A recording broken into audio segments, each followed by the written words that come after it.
feel bad that I fell. And Lightning Katana is more fun than I will ever have with the Shadow Warrior series. No, not that one. That one. Lightning Katana is short and sweet, just like Bowl Out, but what it gives you in that time is maybe well worth the price of admission. More on that later.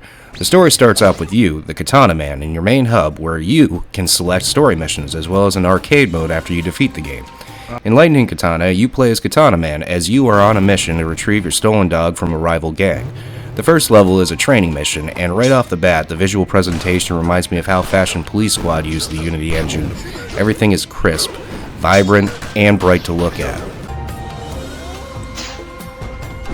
I had your head superimposed on Neil Patrick Harris's body. I hope you don't mind. Why? Right away, the controls are perfection. You feel dangerous and quick as you can kick down doors at enemies and slice them clean in half. Environmental damage can also hurt you as well as the enemies. I learned something. The enemies can be hurt by the environment. Mobility and action are key to this game, as you can dash to avoid enemy attacks, and even though the katana is great, you also can shoot lightning from your fingers. Let's see John Wick do that shit.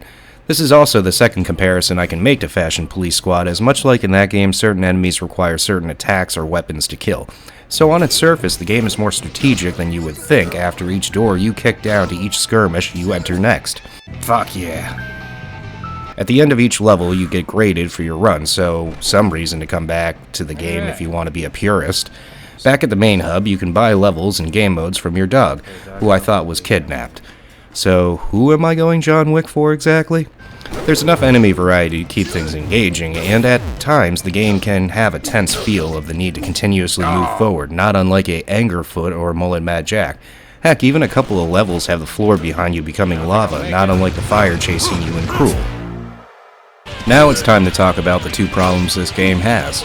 It's sad that after becoming a master of all the abilities of this game and feeling like a complete badass, the further you progress, shit, you can fire the special beam cannon as an attack. The sad reality is, as awesome as the game makes you feel like a lightning katana merchant of death, the power fantasy ends about after an hour of play. Now on one hand, the time you get with this game is great, and again, can be replayed to get higher scores on levels, and does feature an endless arcade mode. This does bring me to the second issue for this game, its price. While Bowl Out could be completed in under half an hour, Lightning Katana can be beaten in an hour, but whereas Bowl Out only costed $2, Lightning Katana costs $8, 4 times the amount as Bowl Out.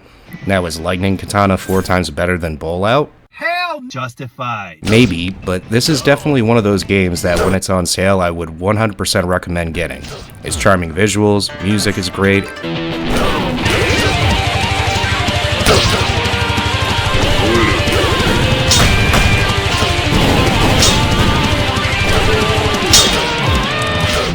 and the combat is perfect.